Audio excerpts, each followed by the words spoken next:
everyone, and welcome back to a Custa News Network. I haven't done one of these in a while because there hasn't been too much going on. Obviously, we started the play-ins and there's been some stuff going on in APAC, but I'll summarize all that for you quickly and we'll get this done. I don't want this to be too long of a video. So let me summarize where we are right now and what we're looking forward to in the rest of the play-ins and the playoffs to boot. So, first things first, Atlanta Reign, Florida Mayhem, and Houston Outlaws have locked their positions into the playoffs. So these three are safe and sound, and they're probably practicing the next meta. The rest of these teams are fighting it out, except for the Gladiators, Valiant, and the Vegas Eternal, who have been knocked out. Include the New York Excelsior, who got knocked out in the first round of the play-ins as well in the West. They lost to the Washington Justice. In the East, it's been a clusterfuck. I don't really know how to explain it to you, if I'm just being honest, but moral of the story is Seoul Infernal and Hangzhou Spark have guaranteed themselves spots in the playoffs. Seoul Infernal qualified because the Seoul Dynasty beat the O2 Blast or something. It was chaotic, but moral of the story is Seoul Infernal have qualified and so has the Hangzhou Spark. So then, where does that leave us? That means we have 3 more spots remaining in the playoffs because there's going to be 8 teams at the playoffs. So let's look at the play-ins bracket. Okay. So in the West, as I said, New York Excelsior lost and got knocked out in the first round by the Washington Justice. Since then, last weekend, we had a bunch of different matches. Shock fell to the London Spitfire and their Reinhardt Rush, but the London Spitfire and the Reinhardt Rush got smashed. Well, not smashed. It got quelled by the Boston Uprising. Boston looking to be the best team right now in the West, left in the play-ins, but they're still going to have to get through the Toronto Defiant, who are continuing to play their shooter composition, putting so much out on that Alari, and it's looking really good. It almost didn't make it to the Vancouver Titans, but the Toronto Defiant reverse swept the Vancouver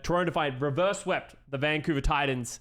And this was a close match. The Vancouver Titans really felt like they had a good game plan going against this like greedy pick of the Alari double flex support backline. But Himdron came in and shut that shit down. And Toronto Defiant will now meet the Boston Uprising. Whoever wins that match will qualify for the playoffs. The loser will go down to the lower bracket final, where they'll get one more opportunity to punch their ticket to Toronto. So in this lower bracket, we have San Francisco Shock versus the Vancouver Titans. This is going to be a banger of a match.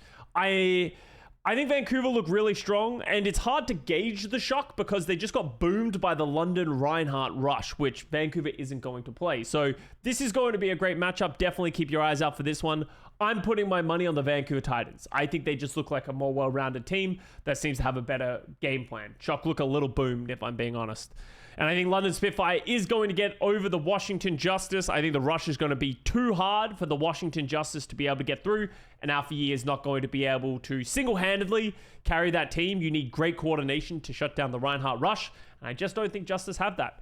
I then think London Spitfire will beat either of Vancouver Titans or Shock, who wins there. And they will meet the Toronto Defiant in the lower bracket. London Spitfire will play Toronto Defiant. And the chaotic nature in me, I believe that London Spitfire will beat Toronto Defiant to qualify for the playoffs. This double flex support anchored style that the Toronto Defiant like to play, the coordination of the London Spitfire and the Reinhardt Rush will be difficult for the Defiant to play against. And Kaluj even said in an interview after his match against the Washington Justice that one of the teams he's most afraid of is London Spitfire, which kind of alludes to the fact that they probably played against London Spitfire and it hasn't gone so well for them in the past. So it would be crazy to see London, but that's how I have my bracket playing out. London Spitfire and Boston Uprising qualifying for the playoffs. In the East, everything else that you knew doesn't matter anymore. The confusing bracket is out. Everything that we needed to sort of explain is done and dusted. Hangzhou Spark, Seoul Infernal in, so there's only the 4 remaining Overwatch League teams in the East. They're playing in a double elimination bracket this weekend to see who the final 1 team to qualify for the playoffs will be. So Shanghai Dragons and Guangzhou Charge are somewhat irrelevant, let's be honest. Both of them have sort of given up on their season. Like, they're not given up, but they're definitely not anywhere near as strong as they need to be. With that said, though, the Dallas Fuel and the Seoul Dynasty are both looking quite strong. Seoul Dynasty is sort of the Toronto Defiant of the East, playing almost exclusively Alari, On the back of Krillin's great Alari play, we're seeing some Void come in. It's looking quite solid. Prophet's doing playoff P stuff. Soul Dynasty is looking really good.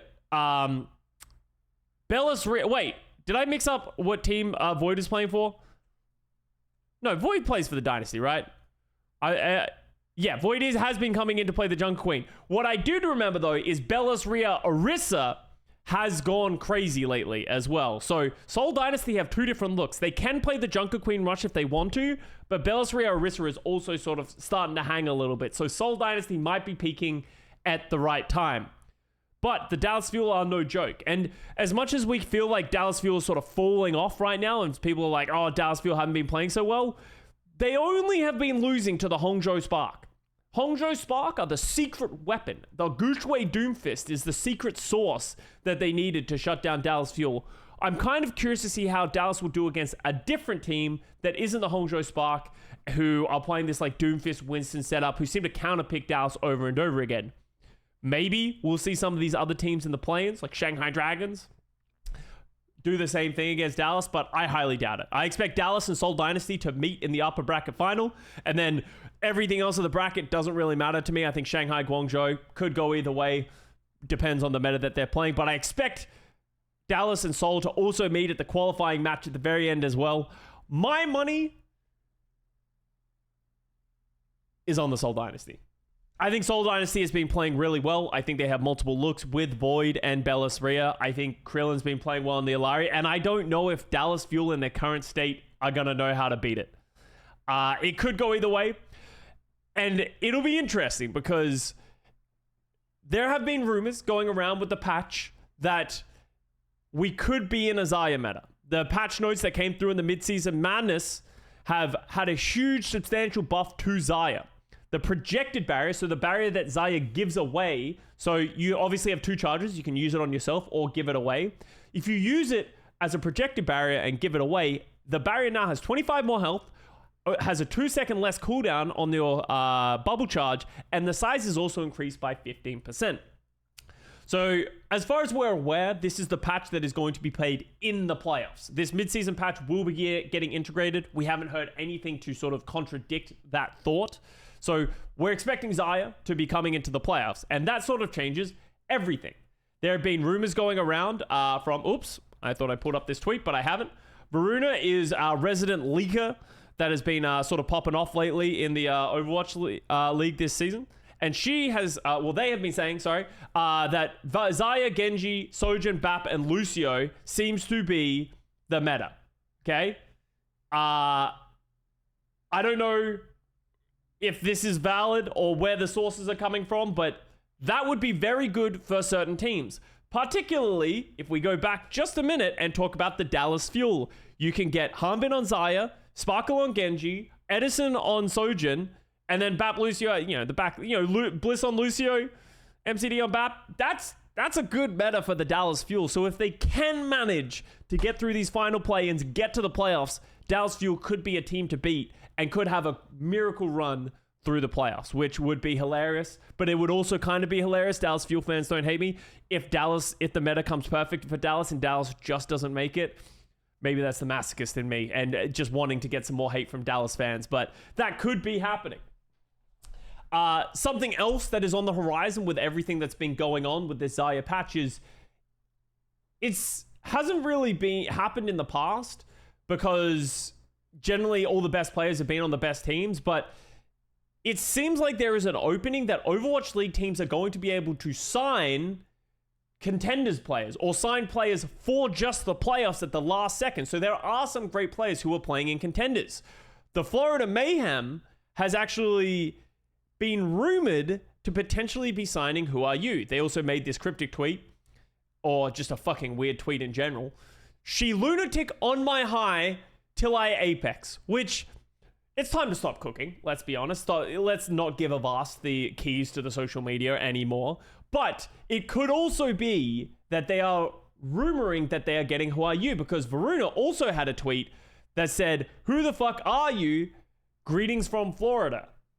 So with O2 Blast officially getting knocked out of the playoff contention, the team essentially not playing anymore, that makes Who Are You a free agent for any team to sign. And if we're going into a Genji meta, Who Are You is potentially still one of the best Genji players in the world and would be a huge asset to a lot of different teams. It would suck if he joined the Florida Mayhem and Checkmate got benched in the playoffs after having a phenomenal season for Who Are You Genji. But if you're trying to win, you'll do anything to win. This could be a positive outlook here for the Florida Mayhem, getting one of the best Genjis out there, strengthening their roster. But that also opens the doors for a lot of other teams. There was another tweet from Runa earlier, said, protect Ligue and Bernard, potentially on the table to get signed by some of these Overwatch League teams. Team like the Houston Outlaws, who has Fearless on as their only tank on their roster, he isn't known as a Zaya player. So signing someone who is a great Zaya, like Protect, Liga, El Bernard, who have been known to be great players on that role, that could help them if we do end up going to a hard Zaya meta. Obviously, that has the effects of taking Fearless, a great player, out of your roster.